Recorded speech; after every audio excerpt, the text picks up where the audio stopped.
ta'ugaa amma akkamittiin inni frequency isa olaanaa irraa taphachuu danda'a or consciousness levelii koo akkamittiin ol kaasuu danda'a iddoon irraa vibrate godhu akkamittiin ol kaasuu danda'a inni jedhu tarii gaaffii keessan ta'a. Gaaffii akkasii yoo qabaattan baay'ee gaaffii gaariidhaaf gaaffii guddaadha kun. Inni tokko consciousii ta'uudha. Consciousii ta'uu. Quba qabaachuu waa'ee waan sana. Aware ta'uu. Hubachuu. Isin galee akkaataa nuyi itti waa ilaallu, akkaataa nuyi itti amannu baay'ee murteessaadha. Namoonni tokko gidiraa koo argee horii argachuun narra jira jedhanii warri amanan jiru. Maayindi seetiin isaanii akkas waan ta'eef isaanii karaan horiin ittiin dhufuuf yeroo hundumaa karaa gidiraati jechuudha. Gidiraan keessan jiru taanaan horiin jara kanaa dhufuu hin danda'an. Inni horiin jara kanaa dhufuu hin danda'u.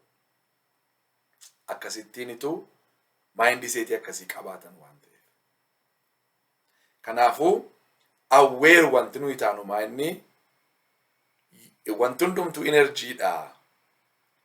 Kanaafuu yoon naqee iddoo sanaa wantan barbaadu sanarraa vaayibireetii yoon godhee wantoonni kun gara kootti harkifamu, gara koo dhufu hin ta'a jireenya koo irratti jennee akkaataa itti amannu sana, akkaataa itti ilaallu sana jijjiiruu nu gaafata jechuudha. Awarenessii, consciousnessii hin jiru isa kanaan. Consciousii ta'uu. Baay'ee barbaachisaadha inni kun. Inni kun nuun galle taanaan waan nuu gale sanatu yeroo hundumaa jireenya keenya irratti appilaayi godha. Amma namooti baay'een sooroma akka cubbuutti yaadan jiru. Namoonni badhaadhonni biyya lafaa kanarra jiranii karaa jal'inaa badhaadhummaa argatanii. Badhaadhummaa isaanii keessa cubbuutu jira, hannatu jira, saamichatu jira, ajjeechaatu jira jedhanii yaadu baay'een isaanii. Horiin akkuma jirutti cubbuudha jedhanii yaadu. Horii argachuu keenya iyyuu akka wanta uumaan hin barbaannetti, iyyuma keessa qajeelummaan akka waan jirutti, iyyuma akka waan qulqullummaa ta'etti, iyyumi waan akka gaduuf deebisuu ta'etti, iyyumaaf akka wanta uumaan nu uumetti namoonni amanan jiru. So namoota akkasii biraa horiin kakatachuudha karaa isaanii hin ba'u. Inna horiin hin darbu balbala mana isaanii. Isinii galee achi dhaqee eebbisee, dhaqee eebbisee isa kanatti garuu hin godhu. Maaliif hin jaallatamni ani, hin simatamni ani, hin fudhatamni ani, mana sana keessatti ilaalcha sirrii hin qabuun jedhee waan yaaduu fi isinii galee wanti manicha keessaa isa harkisaa jiru hin jiru waan ta'eef iddootti harkifamaa jiru dhaqa jechuudha. Iddootti harkifamaa jiru dhaqa. Ani amma namoota really jireenya biliyoonerootaa fi jireenya miliyoonerootaa Ameerikaadhaa qoradheera. Baay'ee jireenya dinqii qabu waan isin dinqu. Baay'een isaanii arjaadhaa, namoota o'uu, jaalala horiitti qabamanii hin jiranii, ganamaa galgala warra horii ari'an miti. Isaan callumadhanii hojjechuu barbaadu. Horii isaanii dhufe kana baay'ee kennu, generesiidha baay'ee kennutti amanu. Kanaaf amma akkuma waggaa kana kanan hojjedhaa, waggaa kana hammanan meekii godha jedhanii akkuma saganteessanii, waggaa kana immoo hammanan dooneetii godhadhaniitu persentii 10, persentii 20, persentii 30, persentii 40 namooti amma persentii 90tti kennan fa'aa baay'eetu jira. Jireenyi isaanii namaa kennuu irratti hundaa'ee jira. Addunyaa keenya kana immoo gara gaariitti jijjiiraa jiru. Attam goone vaaksineeshinii hojjenna yeroo dhukkubni dhufu attam goone vaaksineeshinii hojjenna jedhu qorannoo garaagaraatii fi saayintistoonni akka isaan qorataniif horii isaanii investii godhu. Isinii galee karaan akka hojjetamu godhu, climate change irratti hojjetu. Wanti isaan hojjetanii wanta meeqaa nu gargaaruudhaaf hojii uumuu. Isinii galee yoo isaan hojii uumtan ikkoo yoo isaan hojii uumuudhaa baatanii warra hojii uumuu hin dandeessan ikkoo lafa dhattanii warra hojii uumuu hin dandeenye ikkoo lafa dhattanii hojjetanii hin qabdanii. Hojiin isin hojjettan ikkoo hojii warra sooressaa isinii uumanidha.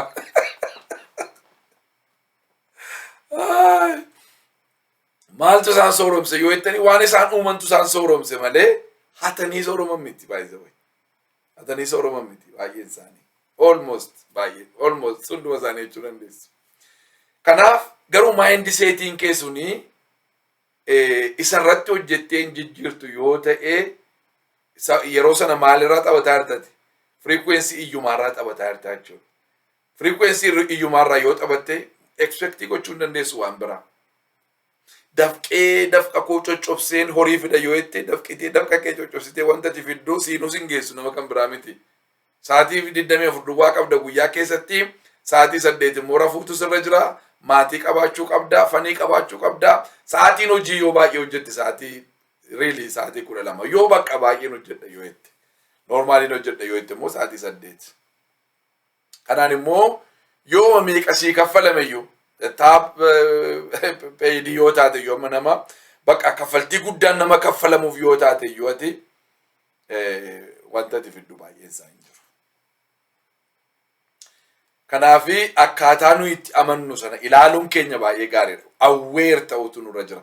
Kaanshesii ta'utu nurra jira. Hubannaa qabaachuu, quba qabaachuu, attamitti akka sammuun keenya hojjetu, attamitti akka uumaan nu uume, eenyu akka taane, uumaan kun eenyuun akka ta'e, attamittiin warri addunyaa kanarra jiran attamittiin biyya lafaa kan akkamittiin akka isaan jijjiiranii nummoo attamittiin akka achi ga'uu dandeenyu kana quba qabaachuun keenya, namootarraa baruun keenya, uumamarraa baruun keenya baay'ee gaariidha jechuudha. Inni kun egaa isa tokko. Inni kun isa tokko. Ergasii booddee wanti baruun nurra jiru maanni amma universal lawn maaltu jira? Ama uu tokko malee wanti an argadhu maayinni? Gatii baasuu tokko malee wanti an argadhu maayinni? Easily vibrate godhee kanan naqee bira ga'u. Isa vibrate gochuuf kolleejjii dhaquun kan narra hin jirre. Sumunii kaffaluun kan narra hin jirre. Isanii galee fira aangoo qabees fira aangoo qabu qabaachuun kan narra hin jirre. Biyyuman taa'ee biyya geeddaruun kan narra hin jirre. Isanii galee mana jijjiiruun kan narra hin jirre. Horii baasee bituun kan narra hin jirre. Maayinni universal lawn yoo jettanii ilaaltanii yoo isa bartan gaarii. Inni maayinni gammachuu. Gammachuu you can access it anytime. Anywhere jira. Biyyan dumaa jira. Iddoon dumaa jira. Wanti sirratti cufu hin jiru. Wanti sirratti banu hin jiru. Isii galee lafaan uftumuu hin qabdu. Gabbuu ganaa kadhachuu sirra hin jiru. Oh my God. Access hima godhuudha bakka. Vibrate yoo goote mati. Oh gammaduun danda'a yoo jette. Fanii qabaadhu kai jaampii godhi daansii godhi. Hallelujah. Isa booddee frequency sana of keessatti jechuudha. Ittoo diimaa or kitfoo nyaachuun sirra hin jiru gammaduudhaaf. Uffata suufii uffachuun sirra hin jiru gammaduudhaaf. Finfinnee keessa jiraachuun sirra hin jiru gammaduudhaaf. Or Ameerikaa dhufuun sirra hin jiru gammaduudhaaf. Abbaadhaaf haadha sii galee abbaan kee faatii kee hin jiran yoo ta'e jiraachuun irra hin jiru gammaduudhaaf. Haadha manaa fuudhuun abbaa manaa qabaachuun sirra hin jiru ijoollee qabaachuun sirra hin jiru gammaduudhaaf. Wanta ala kanaa tokko irratti rarra'uun irra hin jiru cal jettee ati boggootee banattee gammachuu kee boqossuudha bakka. Gammadu free da bakka free you don't pay anything. Gammachuu kee yoo gammaddeette frequency isa irra gaafa of keesseettu ati waaw addunyaa biraa keessa lixxaa isa booddee waan argite hin beekne baay'ee isaa argita wanti hundumtuu gara keetti atiraaktii ta'uu jalqaba jechuudha. Namillee naannoo kee jiraachuu jaallata. Namillee si bira taa'uu barbaada. Namillee si heerumuu barbaada. Namillee si fuudhuu barbaada. Namillee si qaxaruu barbaada. Gammachuu gaafati qabaattu. Isinii galee. So wantoonni baay'een yeroo sana fayyaan kee deebi'uu jalqaba. Nagaan kee deebi'uu jalqaba. Jireenyi sitti toluutti ka'a. Jireenyi sitti minyaa. Waan argitee hin beekne agarta. Waan dhageessee hin beekne dhageessa. Akkaataa maddaattitu bakka manatsirii maddaa ka'atte jechuudha yeroo sana. Waasii ifaa waasitti argamaa deema jechuudha. Kanaaf waanuma universal law ta'an. Amma fakkeenyaaf giraavitiin ikkoo amma jiran bakka kan amma yoo gad darbadde koo lafuma bu'aa. Yoon itti amanes hin jiru yoon jedhes jiran ikkoo amanuuf dhiisuu koon barbaadu jira bakka. Daman dumaaf hojjetaa biyyan dumaa irraa hin jiru itti fooqii irraa yoo taalte caccabdee dhumaatti of agarta malee jiran. injirotti hambisuu hin dandeessu, jirattee jiraachisuu hin dandeessu, jira nama hundumaaf jira, biyya hundumaa jira. Wantoonni akkasii baay'eedha. Jaalalli, nagaan, gammachuun, boqonnaan isaan kun hundumtuu universal law'dha. Kanaaf utuu homaa tokko hin baasini finnee aniif isinii enjoy godhuu dandeenya jechuudha. Enjoy godhuu dandeenya. Inni sadaffaaniif inni really amma kaasuu barbaadu inni guddaansaa safariingii jireenya keenya keessaa sokkisiisuudha. Biyya lafaa kanarraa nama hundumaa safarii godhaa jira. Nama hundumaatu gidiraatti jira. Nama hundumaatu gidiraatti jira. Amma Budaa namni jedhamu amantii buudistii ni dhaabe hundeessee isarratti kan hundaa'e suni by the way namichichi baay'ee nama dinqiidha. Yeroon isiniin jedhu ergamaa miti, nama specialist miti, raajis miti, masi'is miti, ilma waaqayyoos miti, namuma garuu geggeessaa guddaadha. Baay'ee nama maachuriidha, baay'ee nama bilchaataadha. Jechoonni isaa jechoonni inni lafa kakkaa'ee jechoota baay'ee gurguddaa jireenya namaa jijjiiranidha. Jechoota gurguddaa jireenya namaa jijjiiran. Inni maal jedhaa? Namoonni hundumtuu safarii godhaa jiraadha. Namoonni hundumtuu safarii godhaa jiraadha. Amma gaa frequency sana maaliif safarii godha namoonni hundumtuu yoo jettanii frequency sanarra of kaa'e. Amma laala amma Yesus Kiristoos waa inni dhaqee tokko biyya lafaa keessa amma jirtanitti rakkinatti jirtu jedhe. Angaruu biyya lafaa mo'eeraa jedhe.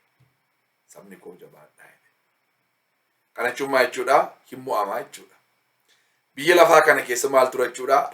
Rakkinni jira jechuudha. Rakkinni hin jiru miti, rakkinni jira. Rakkinichi immoo rakkina maaliiti? Rakkina mo'amuu danda'udha. Rakkina mo'amuu danda'udha. Kanaaf frequency irra qabannu kana jijjiirreen naannoo safariingii keessaa of baasuu dandeenya jechuudha. Amma laalamee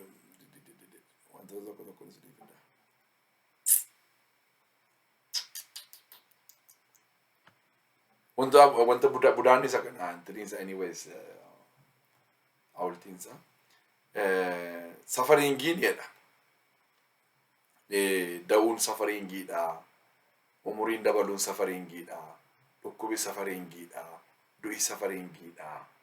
Namni tokkummaa wajjiniin qabdu tokkummaan jiru suni tokkummaan jiru nama gammachiisu dhabuun safariingiidha. Tokkummaa nama gammachiisu keessaa ba'uun safariingiidha. Wanta barbaadan dhabuun safariingiidha. Isinii galee kanaaf amma gaa nama hundumtuu musa kana keessa amma da'umsa hundumti keenya hin dhalanne miti namarraa. Kanaaf haadhi keenya yeroo nu deesse safarii gooteetti jechuudha. Haadhi keenya yeroo nu deesse safarii gooteetti. Okay, nama hundumtuu immoo dullooma. So umuriin dullumaa sun nama immoo maal ta'a jechuudha? Safariingii ta'a jechuudha. Dhukkoo wanti jedhamu moola kana jira. Dhukkoo wanti jedhamu moola kana waan jiruufi yeroo peeniin namatti dhaga'amu ammas namni safarii godha jechuudha. Okay, nama hundumtuu immoo du'a. Hundumtuu yeroo du'u nama sin jaallattantu, nama sin barbaaddantu, nama sin akka inni turu barbaaddantu, haadhatu, abbaatu, mucaatu, haadha manaatu, abbaa manaatu, hiriyaatu, firatu du'a waan ta'eef inni gaa namatti cima gaa. Namatti cima. Tokkummaa nama gammachiifne keessa jiraattu iddoo akkasiitti argamuun barbaaddan gaa. Nama akkasii bira dhaquun barbaaddan gaa. Baay'ee sin jeeqama gaa. Torbanii jettanii jeeqamuutti kaatu. Tokkummaa nama gammachiisu tokkummaa sin jaallattantu gargar ba'a. Baay'ee sin jeeqama gaa. Wanta barbaaddan baay'ee qabdu wala kanaa wanta barbaaddan sana hin argattan ta'a, hin dhabdu ta'a. Peenii dhagaan. Isinii galee amma gaa akka Budaan jedhutti safariingiin lafa kaa'ee jedhu isa kana. Amma immoo maal jedhama namichi kuni? Safariingiin immoo waan lamarraa nutti dhufaa'edha. Waan lamarraa nutti dhufaa'edha. Desire fi ignoraansii keenyarraa dhufaa'edha. wantoota feenuu fi wantoota immoo hin barbaanne irraa. Wantoota feenuu fi wantoota hin barbaanne gurguddaa lamaan kanarraa nutti dhufaa. Amma gaa kana maaliif beekuun nurra irra yoo beekne frequency isaanirra taphachuu dhiifna waan ta'eef. Yoo beekne frequency isaanirra taphachuu nurra waan ta'eef.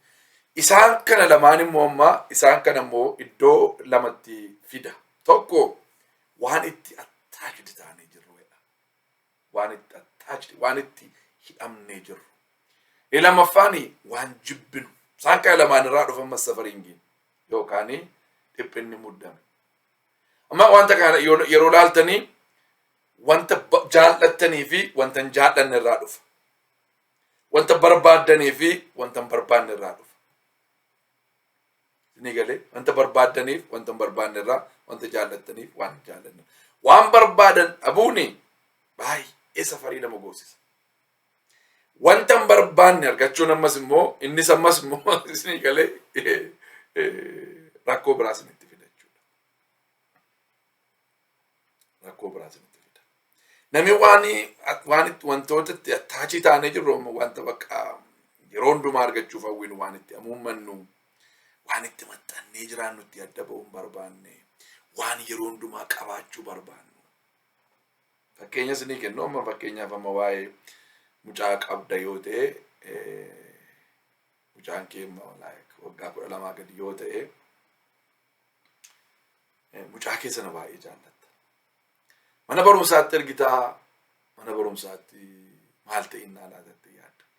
Laaqana nyaateeraa laata. Barsiisan akka gaariitti barsiisaa irraa laata. Waama nama dhibbifneetu callu malee si dhibbisa. Waama nama yaaddessineetu si yaaddes. Waama yaaduun sirra hin jirretu yaadda. Maaliif attachmentii irraa kan ka'e. Attachmentii irraa kan ka'e. Yoo dhukkube immoo manni si jeequ. Yoo du'i dhufe immoo gaa gaddisaa jireenya namaa keessatti hafa jechuudha. Gaddoon akkasii jireenya namaa keessatti hafa. Namoonni baay'een by the way gaa'ila keessa lixanii gaa'illi sun akka hin taane yeroo baranii attachmentii qaban irraa kan ka'etu gaa'ila hin barbaanne keessa taa'u. Ijoollee irraa kan ka'e yoon deemu mucaan kun maal ta'a mucaan kun maal ta'ati. Kanaaf mucaa kanaaf gatii baasuun narra jira. Mucaa kanaaf kana godhuun narra jira jedhaniitu achi keessa taa'u. Attachmentii. Kanaaf hooree maal godhu safarii godhaa gaa'ila keessa jiraatu. Safarii godhaa. Manatti galuu yaadda'a. Nyaata yaadda'a. Dhuguu yaadda'a. Uffachuu yaadda'a. Horii baasuu yaadda'a. Hojii dhaquu yaadda'a. Jireenya halkan yaadda'a. Guyyaa yaadda'atu jireenyi yaaddoo ta'e jireenyi dhiphina ta'e amma gaa namni kun frequency dhuma maalirra taphata jechuudha. Frequency safariingi irra taphata jechuudha.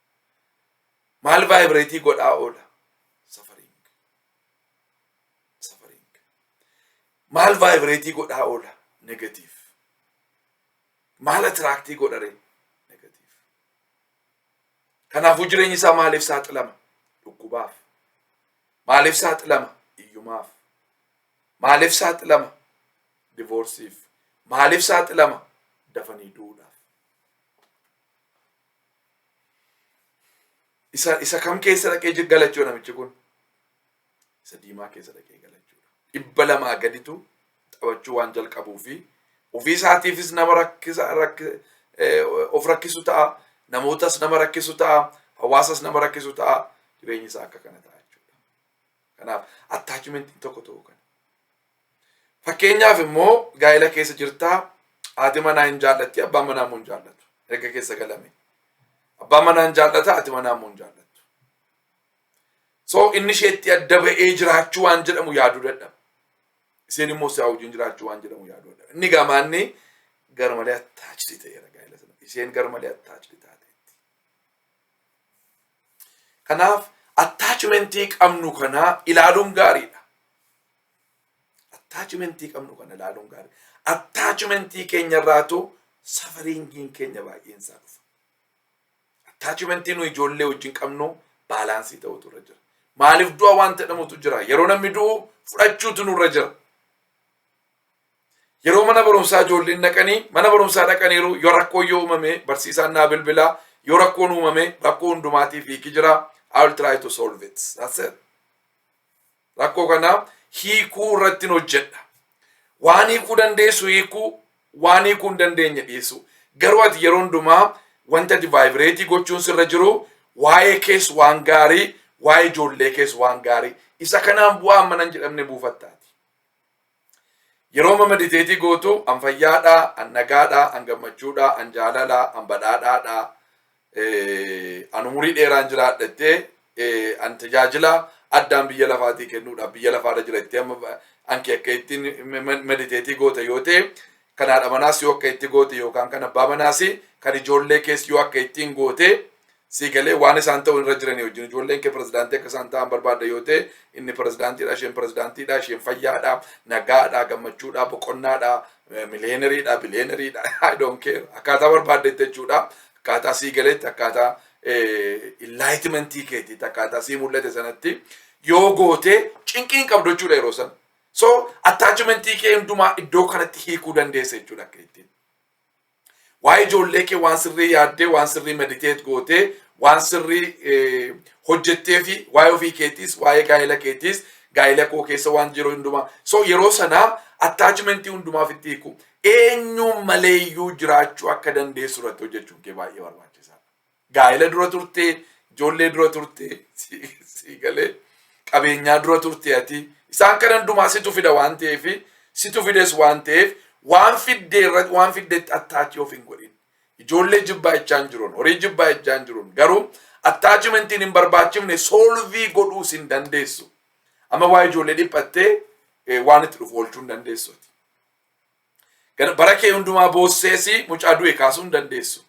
Bara kee hundumaa gadditees mucaa du'e kaasuu hin dandeessu. So yeroo du'i dhufu just accept it and fuulduratti adeemu. Fudhadhuuti nagaa kee, gammachuu kee, boqonnaa kee deebisiitii gara fuulduratti adeemuutu sirra jira. Kanaaf attachmentii irraa safariingiin dhufa waan ta'eef safariingii yeroo acceptii gootu immoo frequency sanarra taphattaa.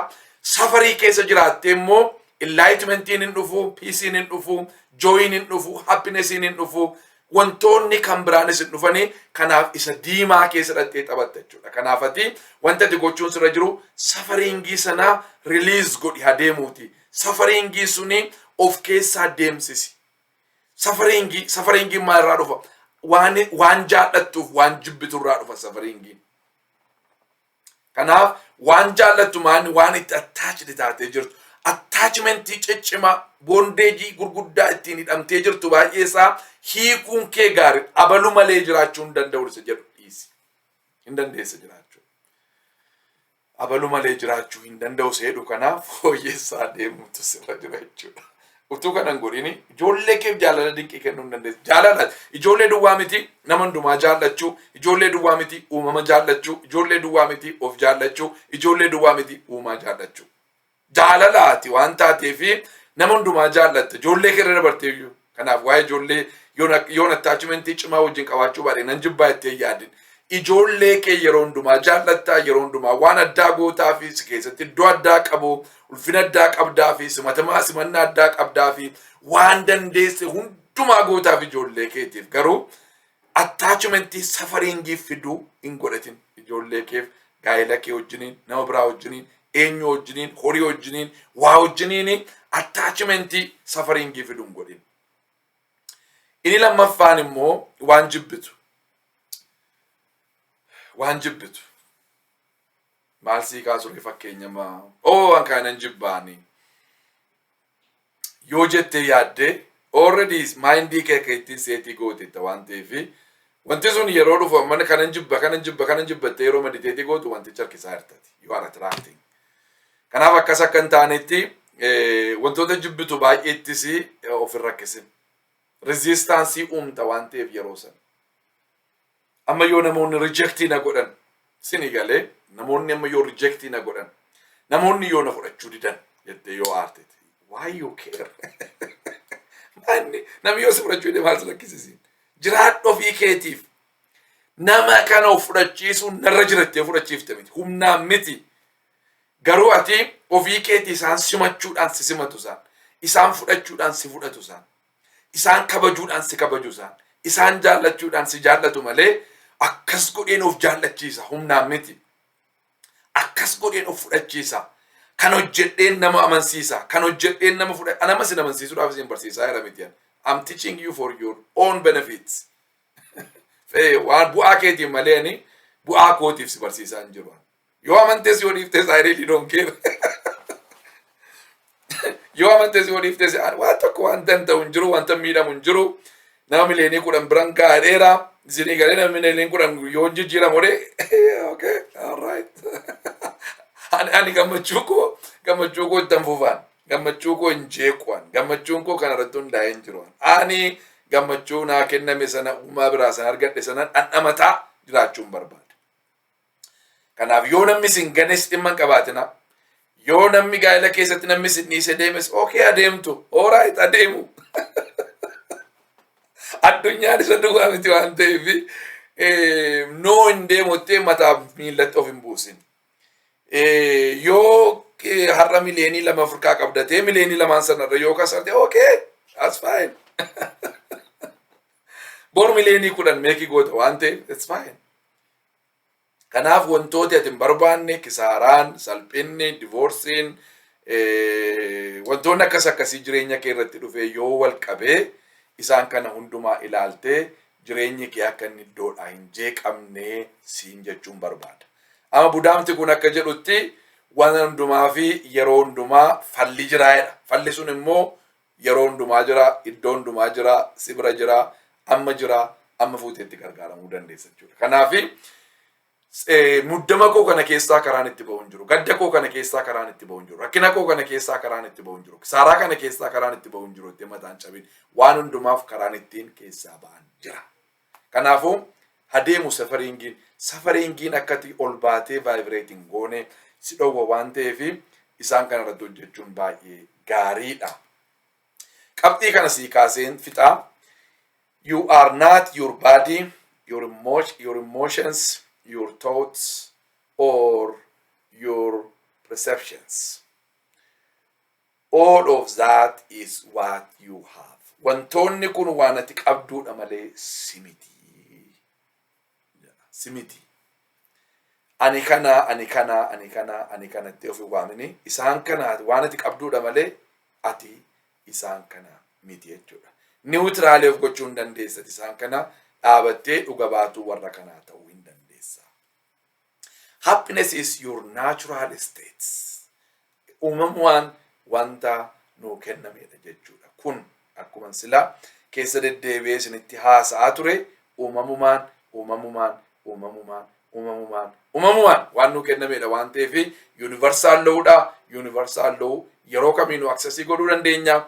Isa fuunee maal gochuu nurra jira. Tokko amma gaa wantoota nun taane san ofirraa baasu.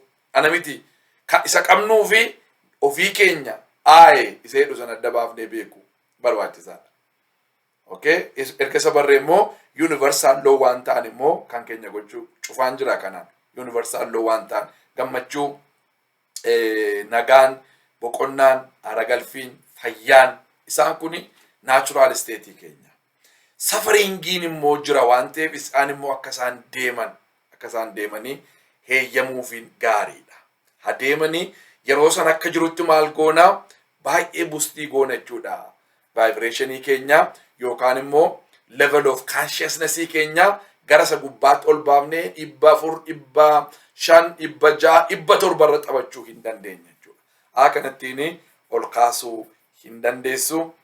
Iddoodhuma kanattiin xumuraa kanatti akkasii baay'ee gammadan beeka.